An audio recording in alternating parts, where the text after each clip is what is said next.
సాయిరామ్ సమర్థ సద్గురు సాయినాథ్ మహారాజుకి జై. సాయి భక్తులందరికీ నమస్కారం అండి.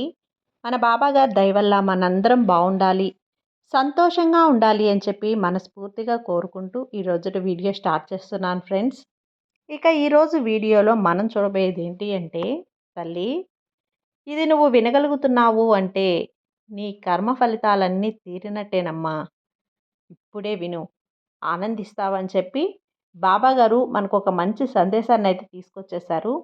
ఆ సందేశం ఏంటి, ఆ సందేశం రూపంలో బాబాగారు మనతో ఏం చెప్పబోతున్నారు అనేది ఆయన మాటల్లోనే విందామా. బాబా, ఎన్నో రోజులుగా నేను ఇంత కష్టపడుతున్నాను, నాకే ఎందుకు ఇన్ని కష్టాలు, నాకే ఎందుకు ఇన్ని బాధలు అని చెప్పి నన్ను ప్రతిరోజు అడుగుతున్నావు కదా. దిగులు పడకమ్మా, నీ కష్టాలన్నీ తీరిపోయే సమయం వచ్చేసింది. దిగులు పడకమ్మా, నీ మంచి మనస్తత్వం ఎలా ఉంటుందో నాకు తెలియదా. నువ్వు కోరుకున్న కోరిక, అలాగే నువ్వు తలుచుకున్న క్షణాన ఆ విషయం అనేది జరిగిపోవాలని నువ్వు కోరుకుంటూ ఉంటావు, నిజమే కదా తల్లి. అలాంటి మనస్తత్వాన్ని మార్చుకో. నీ చుట్టూ జరిగే వాటిని చూసి కొంచెం నీ మనస్తత్వాన్ని మార్చి చూడు. లోకంలో జరిగేటివన్నీ నీకు అర్థమవుతాయి.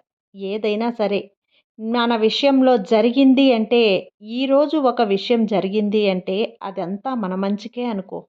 అలా అనుకున్న క్షణాన నీకంతా మంచే జరుగుతుంది. నువ్వు అనుకున్న విధంగానే నీకు జరుగుతుంది. ఈ లోకంలో జరిగే వాటిని చెవులతో వినటం కాదు, కళ్ళతో చూడు. ఒక్కసారి గమనించి చూడు లోకాన్ని. నీ వల్ల ఎక్కడ తప్పు జరిగిందో అర్థమవుతుంది. నీ బాబా నీకు ఏం చేశారో నీకు కళ్ళకు కట్టినట్లుగా కనిపిస్తుంది. ఇప్పుడు నీకు జరుగుతున్న ఈ కష్టాలను చూసి భయపడుతున్నావు కదా. ఎందుకు తల్లి భయం? నీకు నీ బాబా నేనున్నాను కదా. అంతలా కంగారు పడుతున్నావు ఎందుకు తల్లి?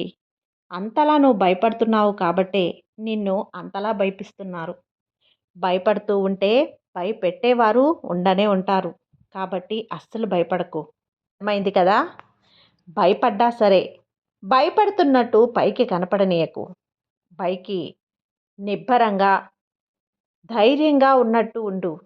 ఆ భయాన్ని చూసి ఎవరైనా నిన్ను తొక్కేయాలనే చూస్తారు.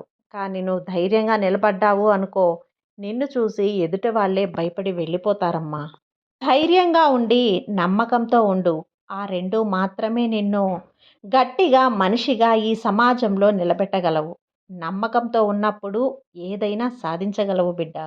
నువ్వు చేసే పనులన్నింటిలో కూడా ధైర్యాన్ని నిలబెట్టి ఈ విజయాన్ని గెలవాలి అనే సంకల్పంతో చెయ్యి. అప్పుడే నువ్వు ఏ పని చేసినా సరే ఆ పనిలో నువ్వు విజయాన్ని సాధించగలవు. నీ మనసు అలజడిగా ఉంది అంటే నువ్వు చేసే ప్రతి పని కూడా అది నీకు అల్లకల్లోలంలా అయిపోతుంది. అదే నువ్వు మనసుని స్థిరంగా ఉంచుకున్నావు అంటే నీ పని సవ్యంగా జరుగుతుంది. తర్వాత జరిగే పనులు వాటంతట అవే జరుగుతాయి. తొందరపాటు నిర్ణయాలు ఎప్పుడూ తీసుకోవద్దు. కంగారుగా ఉన్నప్పుడు అస్సలు నిర్ణయం తీసుకోవద్దు. మనసు ప్రశాంతంగా ఉంచుకొని ఆలోచించి నిర్ణయం తీసుకో. ఆవేశంలో నువ్వు తీసుకునే నిర్ణయం నీ జీవితాన్ని అల్లకల్లోలం చేసేస్తుంది. కాబట్టి నిదానంగా ఆలోచించి నిర్ణయం తీసుకో.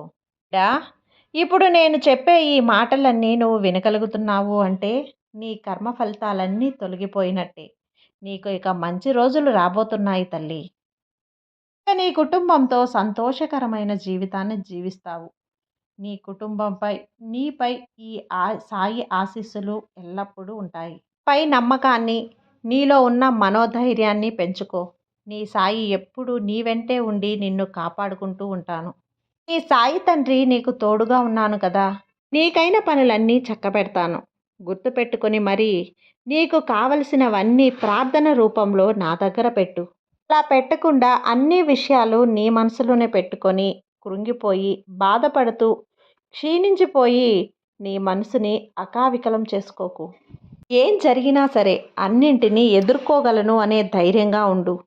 నీ ఒక్కొక్క కోరికని పూర్తిగా నేను నెరవేరుస్తాను బిడ్డ.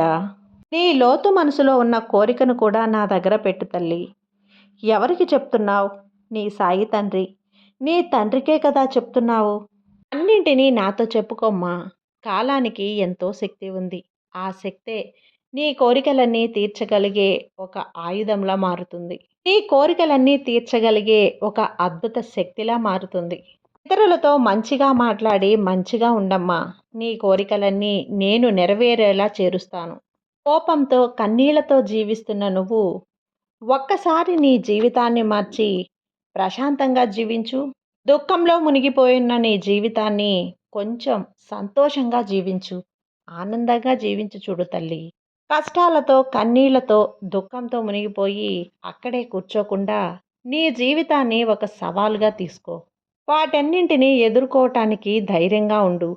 నీకు కావలసిన శక్తిని, ధైర్యాన్ని, అలాగే నీకు అవసరమైనటువంటి మనోధైర్యాన్ని నేను అందిస్తాను. జీవితాన్ని మంచిగా జీవించు తల్లి. ఆనందంగా జీవిస్తావు అనే కదా ఈ జీవితాన్ని నీకు అందించాను. మరి నీ జీవితాన్ని ఇలా జీవిస్తే ఎలా చెప్పు? జీవితం అనేది ఒక సముద్రం లాంటిదమ్మా. సముద్రంలో అలలు ఎలా వస్తూ పోతూ ఉంటాయో మన జీవితాల్లో కూడా కష్టాలు, సుఖాలు, దుఃఖాలు, బాధలు, ఆనందాలు, సంతోషాలు ఇలాంటివన్నీ కూడా వస్తూ పోతూ ఉంటాయి. దేన్నైనా సరే ఎదిరించి నిలబడు. నీ బాధలన్నింటినీ పక్కన పెట్టి జీవితాన్ని నువ్వు మంచిగా జీవించు బిడ్డా. నీ కష్టాలన్నీ జాగ్రత్తగా దాటు.